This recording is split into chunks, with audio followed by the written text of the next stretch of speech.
पहिलाच कार्यक्रम आहे आपण आणि कुठल्याही औपचारिक याच्यामध्ये न जाता नालंदा काय म्हणजे विजय सरांचं इंटेन्शन काय आहे. आता राहुल सरांनी सांगितलं की आपल्याला एक सोशल कॉज आहे, सोशल कॉज तर मेंटेन करायलाच पाहिजे. सोशल कॉजच्या बरोबरच एक त्यांनी विजय सरांनी मला सांगितलं त्याप्रमाणे उच्च व्यावसायिकता असणारं हे नालंदा असेल. त्यामुळे नालंदा या विचारमंचाची जी त्यांनी प्रस्थापना केलेली ते स्वतः CECचे विद्यार्थी होते. बनसोडे सरांचा स्वतःचा एक इतिहास आहे आणि त्यांचं इतक्या वर्षानंतर या फील्डमध्ये येण्याचं जे आहे त्यांचं स्वतःचं एक लॉजिक आहे. ते लॉजिक बघितल्यानंतरच माझ्यासारखे अनेक लोक त्यांच्याशी जोडले गेलेले आहेत. आणि त्यामुळं पुणे ह्याच्यामध्ये आपण त्याला म्हणतो ना की राईट टाईमला राईट जी गोष्ट सुरू झालेली आहे ती म्हणजे नालंदा अकॅडमी नावाची एक अत्यंत याची उच्च व्यावसायिकता सरांनी मेंटेन केली. आणि आता साक्षात पांडुरंग इथं आहे, साक्षात चैतन्य आहे, राहुल सर आहेत, यासारख्या गुणवत्तेच्या लोकांचं मार्गदर्शन मिळत राहिलं तर नालंदा आहे नो डाऊट विदिन सम इयर काही काळातच त्याच्या स्वतःच्या क्वालिटीनं महाराष्ट्रात भारतभरामध्ये एक स्वतःचं गरिमा असणारं नाव होईल. आणि त्यासाठी लागेल सामाजिक उद्दिष्टांची सांगड असते, पण सामाजिक उद्दिष्टांच्या सांगड घालण्याच्या नादामध्ये आपण व्यावसायिकता जी आहे आणि त्यामध्ये असणारी यशाची जी खात्री आहे ती यशाची खात्री घेऊन जर आपण यामध्ये उतरलो आणि ते माझ्या विजय सर नक्की करतील त्या प्रकारची जाण त्या प्रकारचं गांभीर्य त्यांच्याकडे आहेच आहे. समाज आणि त्याचं संपूर्णतः असणारं या स्पर्धा परीक्षेचं गणित याचं संतुलन कसं बसवायचं त्यांच्या योजना भव्य आहेत. पण सरांना वेळ मिळाला तर कदाचित ते आपल्याला सांगतील की हॉस्टेल त्यांना सुरू करायचं आहे, त्यांना याच्यासाठी आवश्यक असणाऱ्या बाहेरच्या लोकांसाठी काही किमान राहण्याची सोय करायची आहे. चांगल्या प्रकारचे भारतामधले सगळ्यात चांगले जे लोक शिकवायला ते येत राहतील आणि त्याची बिगिनिंग म्हणून ही एक पहिला टप्पा आहे.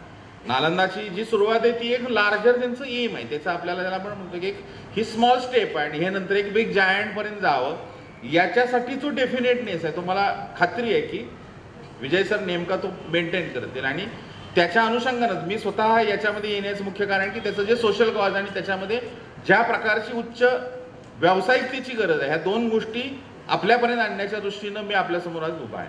आणि दुसऱ्या बाजूला 2012 मध्ये स्पर्धा परीक्षा करणं म्हणजे नेमकं काय आहे. जे दिसतंय ते काय आहे की विद्यार्थी मट्ट होत चाललेत, विद्यार्थी बिंडोक होत चाललेले आहेत आणि मार्केट हे निर्लज्ज होत चाललेलं आहे आणि याच्यामधनं ते संतुलन सापडत नाही.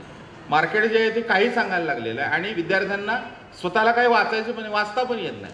2008 नंतरचे जे विद्यार्थी आहेत त्यांना पेपर वाचता येत नाही, ते स्वतः नोट्स काढत नाही, ते मट्ट होत चाललेले आहेत. हे फर्ग्युसन कॉलेजमधले विद्यार्थी आहेत, SP कॉलेजमधले विद्यार्थी आहेत, हे त्यांच्यावर दोष नाही आहे, हा दोष आहे त्या सगळ्या स्ट्रक्चरमधला आहे. 6th पे नंतर मास्तरांचं काय झालेलं आहे आणि 6th पेच्या नंतर विद्यार्थ्यांचं काय झालेलं आहे. आणि त्यामुळं मग तुम्हाला जिथं जायचं आहे त्याचं स्थान तुम्हाला माहीत पाहिजे तुम्ही कुठं आहे. आपण जे म्हणतो ना स्ट्रेट लाईनमधलं अंतर हे सगळ्यात कमी असतं, त्यामुळे स्ट्रेट लाईनमध्ये तुम्हाला 2 बिंदू तरी किमान माहिती आहे. एक बिंदू तुम्हाला माहिती आहे आणि दुसरं डोलपूर हाऊस.